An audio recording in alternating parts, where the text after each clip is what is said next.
Welcome to the Lifestream at First Unitarian Wilmington podcast. Here we will share some sermons, talks, interviews, or conversations we call life journeys, and also occasionally music. I'm Reverend Larry Piers, minister at First Unitarian Church of Wilmington, Delaware.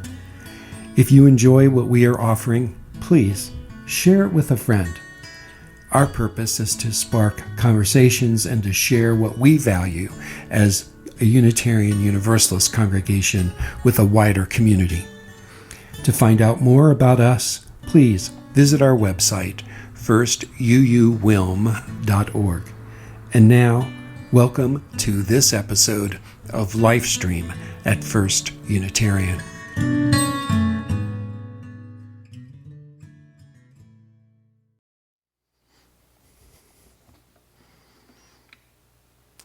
This story feels like a tonic for me, a medicine for right now. You too? I wanted to share it with you because I know that I'm not alone in feeling that joy sometimes feels out of place in the kind of country we've been experiencing lately. Joy feels too elusive sometimes and maybe irrelevant in the world now where so much direct and indirect suffering is or soon will be trickling down from an administration that seems to want to cause only disruption, only dis-ease. Like the monks, I'm sure that many of us would ask, how can you be joyful in a world like this? Yet, there is a wisdom in this story for any moment of our individual lives, for any moment in history, even in this undeniably moral moment that we are in. The essential wisdom of the story is worth repeating. Joy is not a denial of suffering. It is a refusal to let suffering have the final word.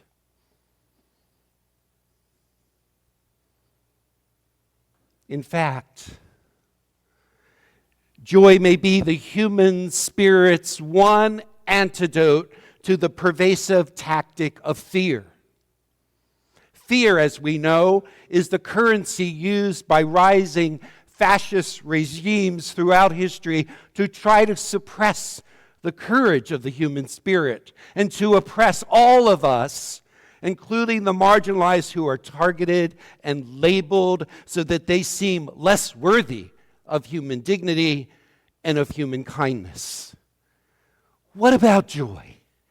Should we hesitate to talk about it in this moral moment that we are in as a country? Well, what about joy? Mary Oliver, who, if you've been attending Unitarian Universalist congregations for a while, you hear her name more and her quoted more than Jesus. She offers this insight in her poem, Don't Hesitate. If you suddenly and unexpectedly feel joy, don't hesitate. Give in to it. There are plenty of lives and whole towns destroyed or about to be. We are not wise and not very often kind, and much can never be redeemed. Still, life has some possibility left. Perhaps this is its way of fighting back. That sometimes something happens better than all the riches or the power in the world. It could be anything, but very likely you notice it in the instant when love begins. Anyway, that's often the case. Anyway, whatever it is, don't be afraid of its plenty. Joy is not made to be a crumb.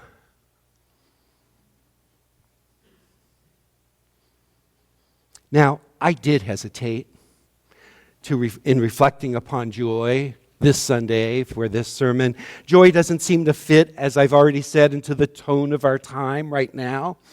I feared that it might seem like spiritual bypassing in a time like this. Then I came across this story that I asked Rebecca to read, and that line in the story, joy's not a denial of suffering, it's a refusal to let suffering have its final word. And then I knew I had to embrace joy not as an escape, but as an act of courage and resistance to the fear and the despair that wants to take us over right now. Or I feel that it wants to take me over every now and then. Do you feel that sometimes as well? Now, the theme of joy didn't just come out of anywhere. I first got the idea to reflect on joy with you because it's the theme of our Soul Matters groups this month of April. So I had to try the theme on at least. After all, there are dozens and dozens of our members who, in their small group ministry groups that we call Soul Matters groups, are exploring this theme through various activities and discussions in their groups this month. I'm meeting with one of those groups tomorrow at the Marist Grove community. If our members can brave this theme of the practice of joy, I guess I could do it as well. Of course, not only did I feel that the theme of joy felt a little out of place given the tenor of our times, I also thought that joy can sometimes feel so elusive, so esoteric, so eccentric. Something random, not deliberative. As someone who, in addition to my ministerial training, has also done a lot of advanced graduate work in social and behavioral sciences, I want to focus not on just the ethereal, but the evidence. I resisted being minister earlier in my life because it seemed to me like such an esoteric profession. So I first studied to be a psychologist, a psychotherapist, and when I teach in theological schools on occasion, I often taught what is called the practical theology courses: leadership, organizational development, conflict transformation. I still think, let me just say this, I still think that ministry can seem very esoteric until we create things, until we make things happen together, and not just talk about making things happen. I wondered if there's not only a spiritual but also a scientific basis for the power of joy in our lives. I'm curious if any of us may sometimes dismiss what seems elusive when it may be the actual thing that's most needed by us to balance us and broaden our customary approach to life.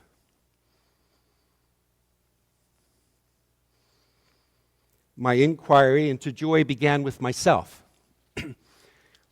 I surprised myself when I started realizing all the ways I was already calling upon joy.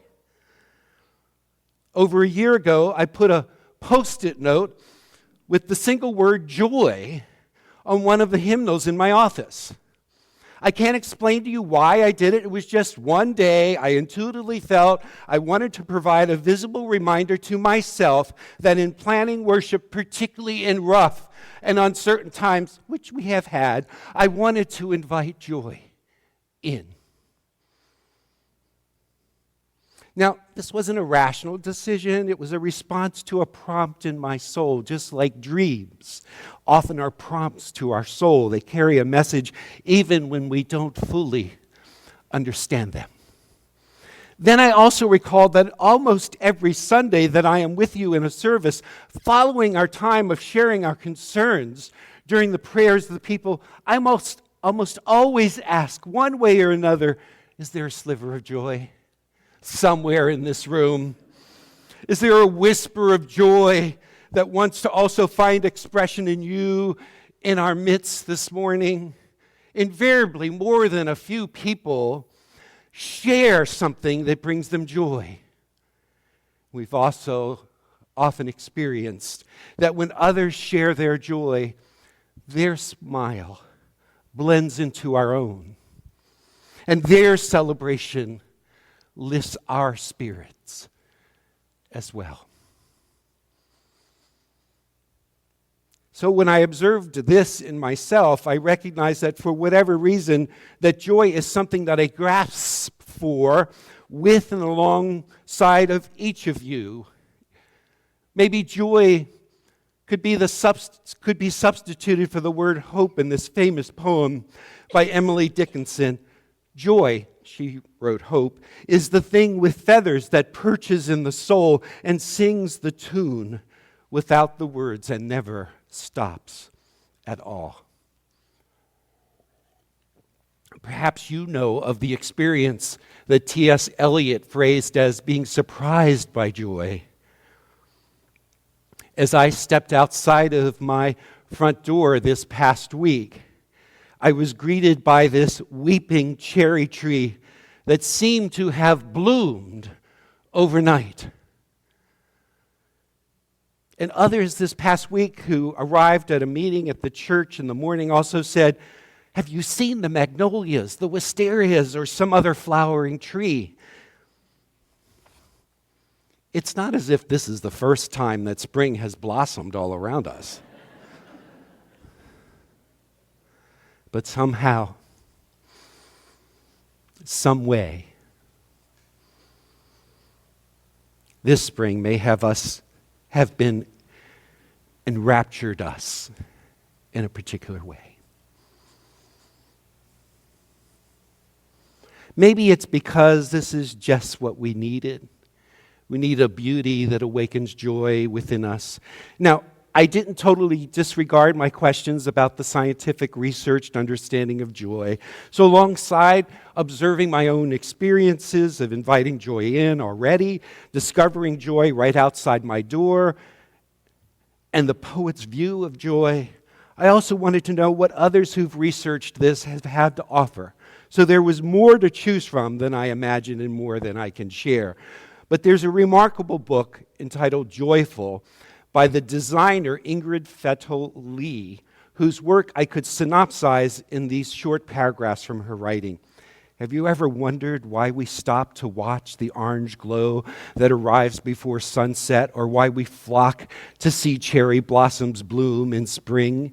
She writes, "Is there a reason that people, regardless of gender, age, culture, or ethnicity, are mesmerized by baby animals and can't help but smile when they see a burst of confetti or a cluster of colorful balloons? We are often made to feel that the physical world has little or no impact on our inner joy, and increasingly, experts urge us to find balance and calm by looking inward through mindfulness or meditation and muting the outside world. But what if the natural vibrancy of our surroundings is actually our most renewable and easily accessible source of joy? How seemingly mundane spaces and objects that we interact with daily can have surprising and powerful effects on our mood. So in the book, she researches this a lot and has a lot of examples. But the one that comes to mind that I thought was just so poignant for me was she talked about this one small town in a former Soviet bloc country that had a lot of houses that were kind of concrete color, Soviet-style buildings. Maybe you've seen those. And the new mayor decided to paint one of those buildings a bright orange. And it caught on. And other buildings started to take on color. So all of a sudden, this drab, gray, concrete space began to blossom and bloom into buildings of many different colors. And the impact that it had on the people in that town is what she tries to capture in her interviews with them about a renewed sense of hope, a new sense of agency, a new sense of we can create the kind of world that we want to be part of. I recommend the book. She gives a lot more of examples. But then I decided to focus some of my comments to you this morning on the research of Dr. Laurel Mellin, Mellin. You know, sometimes when I give a sermon, people have their smartphones open and they're ordering from Amazon right on the spot. Try Bookshop this month if you don't mind. Okay, she's a distinguished psychologist and researcher at the University of San Francisco who over 40 years, along with her colleagues, quote, has delved into the essence of joy. For Mellin, joy is not a fleeting feeling, but is a fundamental aspect of our neurological makeup. She emphasized that joy is not just something we passively experience. Rather, it's a potent force that can be actively cultivated through the various processes she's developed and called emotional brain training. In her book, Wired for Joy, Mellin understands joy not merely as an emotion, but as a powerful medicine, deeply intertwined with neuroscience and emotional well-being. Her research seemed particularly relevant to our time, it seems to me, because she makes a connection between joy as an intimate brain state that is connected also to the various levels of stress we might experience. Let me explain. Rather than ask, she says, how do you feel? Mellin would encourage us to ask first, what brain state am I in? So let me try to explain this succinctly. You up for this? Okay, so I'm going to do this very quickly. Brain state 1 is that joyous brain state, one of connection, one of feeling like things are coming together, that things are flowing in one's life. That's 1. Brain state 5 represents a full-blown stress response. And all the other brain states are kind of everything in between. So brain state 1 is joyous. Brain state 2 is feeling balanced. Brain state 3 is a little stressed. Brain state 4 is definitely stressed. Brain state 5 is stressed out. She argues that as our stress increases, our more primitive brain areas become more dominant. Let me explain. So brain state 5, stressed out. When the brain stem, the reptile within, is in charge, you're going to be hostile, reactive. Have you ever seen how a snake strikes out? Or what about the reptile who shuts down and numbs out? That's brain state 5 and her scheme.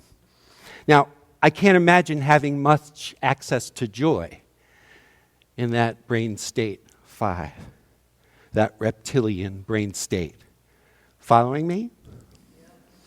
Okay, now in brain state 1, you're in the flow, your whole brain is balanced, you're grateful to be alive. The neocortex, especially the prefrontal cortex, can think clearly, is attentive, and is attuned to the state of one's emotional brain. Brain state 2 is probably where most of us reside most of the time. It's the state where you're slightly more stressed, but you also feel balanced and generally good. Emotions are the sensitive motivators for you to take action. Being aware that you're feeling some fear, causes you to back up a little bit before things become dangerous. So do you see that state's a little more modulated? You use the information of emotions not to react, but as to figure out a way to respond. Following me? Okay. So Mellin points out that the reason this is an important lesson for all of us, including me. So she points out the reason so many highly educated people have so many stress symptoms is that they learned very early in life to get their moment-to-moment security, safety, and nurturance, love, from thinking and doing, rather than from their emotional connection to themselves. We often set, I'm including all of us in this category, we often set unrealistic expectations for ourselves, like, I shouldn't feel this. I should know how to manage this. This should not be happening.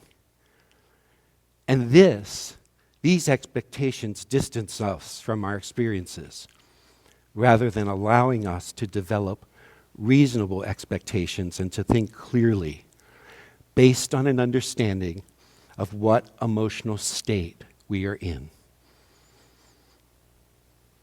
So when you're stressed out and you're in the reptilian brain, we need to find ways to control the damage from that state of our brain before we try to respond or react. And her point also is that we can nurture and create that joy circuit in ourselves by becoming aware of our breathing, by assuming our body is in that state, brain state 1. Like, just take a moment now and sense what your body is like when you're in a state of joy and well-being and feel connected. We can return to that place anytime we want to, is her argument.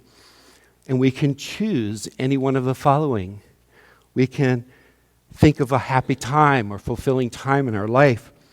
We can have a mental picture of a loved one. We can ask ourselves, what are the words I most need to hear right now? We can have compassion for ourselves or others or living things. We can enjoy a pleasurable experience like a walk in nature.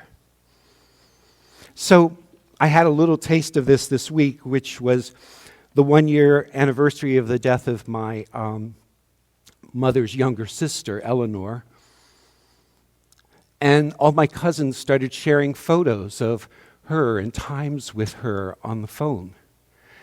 And a time that would have been a time of loss or grief that was there. But so much joy kept breaking through those photos. And then I remembered the time in my 20s when I was at a wedding, a family wedding of one of her children. And I had done my share of dancing, just take my word on that. And I'm looking around for my aunt. Where is she? Because I had driven with her. She had driven me. And I'm looking, it's like 10:30, and I'm looking for her, and there she was at the beginning of the conga line, dancing around the room. So that was a sense of feeling that loss, but also feeling that joy in the memory of her. When I stood among thousands, 100,000 people yesterday at the Hands Off rally in Washington, D.C., I recognized that this is a moral moment, not a moment to play dead, to retreat into despair, or to relinquish any of our human capacities to shape our world and to give form to the quality of life for ourselves, for those who we share this planet with, or for future generations. It's not a time to retreat from joy. I felt joy in being a person, one among the masses, to provide a silent witness to what is happening and what could be. Just as in our Save Our Democracy demonstration that this congregation hosted last Sunday on Concord Pike, there we were, all ages, young and old, older and older. Well, there was one woman who declared her age and said, I'm 92, in case there was any doubt.